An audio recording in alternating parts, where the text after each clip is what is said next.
The very first time I met him in cafe. ఆ రోజు ఎందుకో చాయ్ కోసం అని కలిసి ఉండే అనమాట. చాయ్ అంటే మనం పరిగెత్తాం కదా, సో చాయ్ కోసం కలిసి రా ఇతపోతే ఏం చేశాడు పర్పస్ ఆఫ్ లైఫ్ అని చెప్పి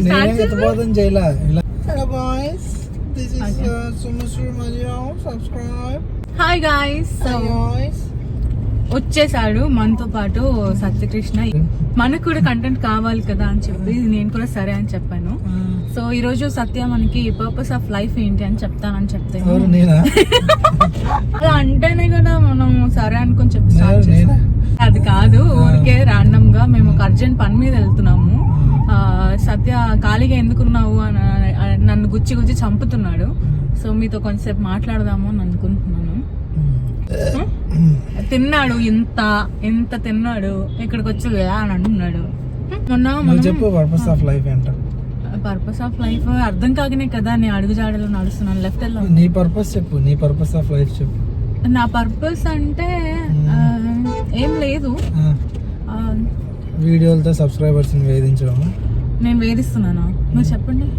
నువ్వు అంత ఇది చేసి తీసుకెళ్ళకు, ఇది కింద పడలాగా. నేను అంత కోపిష్ట అమ్మాయిని అయితే కాదు, నేను చాలా ఇన్నోసెంట్. ఇది చేసి తీసుకెళ్ళ అందులో చెప్పలే, అంత ఇచ్చేసి తీసుకెళ్ళ కింద పడుతుంది అని చెప్పా. నేను అలాగే చెప్పా. నేనే నీలా కోపిస్ని కాదు. చూడు చూడు చూడు చూడు, అయిందా కిందకి వెళ్ళిందా? ఇదే నేను చెప్పాలనుకుంటున్నా. నా పర్పస్ ఏం లేదు. నాకు ప్రస్తుతం ఉన్న పర్పస్ ఒక్కటే, సినిమాలోకి వెళ్ళాలి అని. అది ఎలాగైనా ట్రై చేయాలి గట్టిగా అని చెప్పి ప్రస్తుతానికి ఉన్న పర్పస్ అదనమాట. నన్ను రాణిస్తే వెళ్తాను, లేకపోతే ఇక్కడే ఉండిపోతాను. మీలాగా డైరెక్టర్స్ నాకు ఒక ఛాన్స్ ఇస్తే నేను ట్రై చేసుకుంటాను. మీరు అప్కమింగ్ డైరెక్టర్స్, మా స్ట్రగుల్స్ ఏంటో తెలుసు మీకు, మీ స్ట్రగుల్స్ ఏంటో తెలుసు మీకు. సో మీలాంటి యంగ్ డైరెక్టర్స్, మాలాంటి ఒక ఫ్రెష్ ఆర్టిస్ట్ కి ఛాన్స్ ఇస్తే బాగుంటుందని నేను మనస్ఫూర్తిగా. ఎంత కాకపోయినా అక్కడ ఎవరు తీసుకోవట్లేదు, అదే బాధ. ఊరికి ఏం తీసుకోకూడదండి. నువ్వే అడిగావు నీ పర్పస్ ఏంటి అని నేను చెప్తున్నాను. My purpose is only one purpose. Only one purpose, that is movies. నీది కూడా అదే కాబట్టి కలిపి చెప్పాను. చెప్పలేదు నా పర్పస్. నీకు మూవీస్ కాదా? పర్పస్ కాదు, అది నా passion. What ever it is, ప్రస్తుతానికి ఉన్న గోల్ అదే కదా. పర్పస్ ఏంట్రా? గోల్ అదే కదా. My purpose of life is just to be happy, అంతే. Nothing more than that, nothing less than that. So హ్యాపీగా ఎలా ఉంటావు? వాడెవడో మంది నా జిమ్ లో ఉన్న అబ్బాయిలా ఉంది. నేను చాలా పర్పస్లు ఉన్నాయి. జిమ్కి వెళ్తే ఒక పర్పస్, జిమ్కి వెళ్ళకపోతే ఒక పర్పస్, ఖాళీగా ఉంటే ఒక purpose. Multiple purposes we had. The purpose of life is just to be happy, friends. సరే, నువ్వు హ్యాపీగా ఎలా ఉంటావు? హ్యాపీగా ఎలా ఉంటావు? నేను ఉండాలనుకుంటాను కాబట్టి అది ఏం చేస్తే ఉంటావు? దాని గురించి ట్రై చేస్తూ ఉంటాను. అదే ఏం చేస్తే హ్యాపీగా ఉంటావు? నేను ఎలా ఉన్నా మాక్సిమం హ్యాపీగా ఉంటాను, ట్రై చేస్తూ ఉంటాను. అలా ఏం ఉండదు, నేను ఖాళీగా కూర్చున్నా గానీ హ్యాపీగా ఉంటాను. సో తన్ని మన లిస్ట్ లోంచి తీద్దాము. మనం అలా ఉండలేము. అయినా కారణ జన్ముడు అనమాట. సో అలాగా అందుకని చెప్పి అలాంటి వాళ్ళందరూ ఇలా కారణ జన్ముడు కాదు, ఏ కారణం లేకపోతేనే హ్యాపీగా ఉంటాం. కారణాలు ఎక్కువైపోయే కొద్దీ హ్యాపీనెస్ పోతుంది. So that is the very first time I met him in a cafe. ఆ రోజు ఎందుకో చాయ్ కోసం అని కలిసి ఉండే అనమాట. చాయ్ అంటే మనం పరిగెత్తాం కదా, సో చాయ్ కోసం కలిసి రా ఇతపోతే ఏం చేశాడు పర్పస్ ఆఫ్ లైఫ్ అని చెప్పి టాపిక్ వచ్చింది. అదే అంటున్నాను నేను. అవును, నాకు పని లేదు, నేను చాయ్ కోసం వచ్చాను. ఓకే, నువ్వు అప్పుడు స్టార్ట్ చేశాడు. ఆ రోజు నిజంగా నాకు అది పర్పస్ ఆఫ్ లైఫ్ అంటే ఏంటి అని హితబోధ చేశాడు అనమాట. అప్పటి నుంచి ఈయన పేరు other name of Satyakrishna is purpose of life. So అందుకని నేను ఒక్కదాన్ని ఎందుకు వినాలి? నేను ఒక్కదాన్ని ఎందుకు? అదే నేను అంటే ఇదే చెప్పావు అంటున్నా. నేను ఒక్కదాన్ని ఎందుకు వినాలి?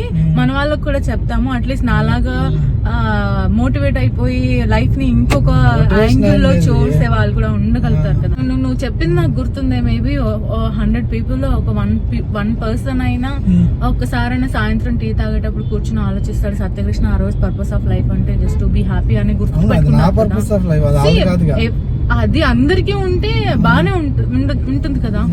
ఎందుకు to be happy is the purpose of life. ఊరికే టెన్స్ అవుట్ ఓవర్ థింకింగ్ చేయటం అదే నాకు చెప్పలేదు దేవుడు నాకు వచ్చి నువ్వు టెన్షన్ గా ఉండు అని నాకు నీ పర్పస్ అదే నాకు చెప్పలేదు. మన DNA లో అది ఉంటది, టెన్స్ అవ్వడము లేకపోతే ఇంకేదో చేయడము అది. బట్ అది ఓవర్కమ్ చేయాలని అందరికీ ఉంటది. నాకు ఓవర్ థింక్ చేయాలి అని ఉండదే, అది ఎప్పుడైనా ఓవర్కమ్ చేయాలనిపించింది నాకు. చూసే వాళ్ళ పర్పస్ ఏంటో కూడా కింద కామెంట్ చేస్తే అదే అంటే మనకు ఎన్ని ప్రాబ్లమ్స్ వచ్చినా ఏదో హ్యాపీగా ఉండాలని కాదు, దానికి సొల్యూషన్ ఎలాగో వస్తుంది. వచ్చే గ్యాప్ లో మనం టెన్స్ అయిపోయి ఇదైపోయి ఇబ్బంది పడిపోతాం కదా. ఆ ఇబ్బంది కొంచెం కొంచెం కొంచెం గ్రాడ్యువల్ గా తగ్గించుకుంటే బెటర్ కదా అని అంటున్నాను. ఏది చేసినా నేను ఎప్పుడు వర్స్ట్ సిచ్యువేషన్స్ గురించి చెప్పట్లేదు, అవి ఎప్పుడు ఉంటాయి. అవి ఏదో చేసి దాటేస్తాం, అంతా ఓకేలే. కానీ బట్ మెయిన్ పర్పస్ హ్యాపీగా ఉండటమే, అంతకు మించి ఏమీ లేదు. సో దాన్ని మిస్ చేయకండి, ఎలాంటి సిచ్యువేషన్ అయినా ఏదైనా అని నేను అంటుంది. ఇప్పుడు ఇంట్లో ఎవరో పోయారు, పర్పస్ ఆఫ్ లైఫ్ హ్యాపీగా ఉండటం అని అసలు ముందు కూర్చొని హ్యాపీగా ఉండలేం కదా. నేను అంటుంది అదిగా సిచ్యువేషన్స్ అన్నీ దాటాలి, అన్నీ చెయ్యాలి. బట్ నేను అంటుంది కొన్ని డెసిషన్స్ తీసుకునే ముందు మనం హ్యాపీగా ఉంటున్నాం లేదని చూస్ చేసుకోవాలని అంటున్నాను. అది జస్ట్ రోజు చెక్ చేసుకోవాలి హ్యాపీగా ఉంటున్నావా లేదా. ఏ డెసిషన్ తీసుకున్నా మనం హ్యాపీగా ఉంటామో లేదో చూస్ చేసుకొని డెసిషన్ తీసుకోవాలి, అంతే. అది కూడా ఫెయిల్ అవ్వచ్చు. అది ఫెయిల్ అయినప్పుడు పెయిన్ అవన్నీ కామన్. బట్ మనం కాన్షియస్గా మన హ్యాపీనెస్ గురించి ఆలోచించాలి అనేది నా పాయింట్. కొంతమంది ఎవరి ఇష్టం వాళ్ళది. బట్ ఇప్పుడు నాకు ఇప్పుడు నువ్వే అన్నావు సినిమా అంటే నాకు పర్పస్ అది ఇది అని. సో ప్యాషన్ కూడా మన హ్యాపీనెస్ని ఓవర్కమ్ చేయకూడదు, అది నేను అనేది. ఏదైనా మనం పుట్టిన తర్వాత ఏదో ఒక పని అనుకుంటాం, ఆ పని చేసుకుంటూ పోతాం. మన పర్పస్ ఆ పని కాదు. ఆ పని చేసేటప్పుడు మనం హ్యాపీగా ఉన్నాం లేదా అనేది మన పర్పస్. అది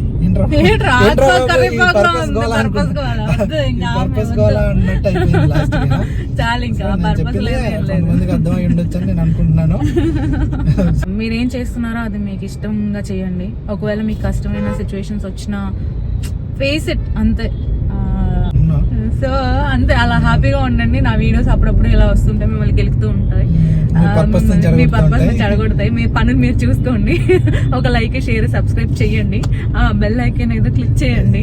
నెక్స్ట్ వీడియో కోసం నెక్స్ట్ వీడియో ఏం చేయాలి అని ఇలా సత్యకృష్ణ లాంటి మహానుభావులు ఇంకొకరు లైఫ్ వీడియో ఎలా అనిపించిందో కింద కామెంట్ చేయండి. మీ పర్పస్ ఏంటో చెప్పండి. అదే ఏది మిమ్మల్ని హ్యాపీగా ఉంచుతుంది, what is the driving force me life, అది చెప్పండి. సో అదే ఈ రోజుకి ఇది. మీకు ఏమైనా అర్థమై ఉంటే ఐఎమ్ వెరీ మచ్ హ్యాపీ. అర్థం కాకపోయింటే I'm so sorry. Like, share, subscribe చేయండి. మీ ఫ్యామిలీ అందరికి చెప్పండి, ఈ పిచ్చి పిల్ల ఇలాంటి వీడియోస్ చేసేది చూడండి అని చెప్పి. నెక్స్ట్ వీడియోతో మళ్ళీ కలుస్తాను. బాయ్ చెప్పు, బాయ్ చెప్పు.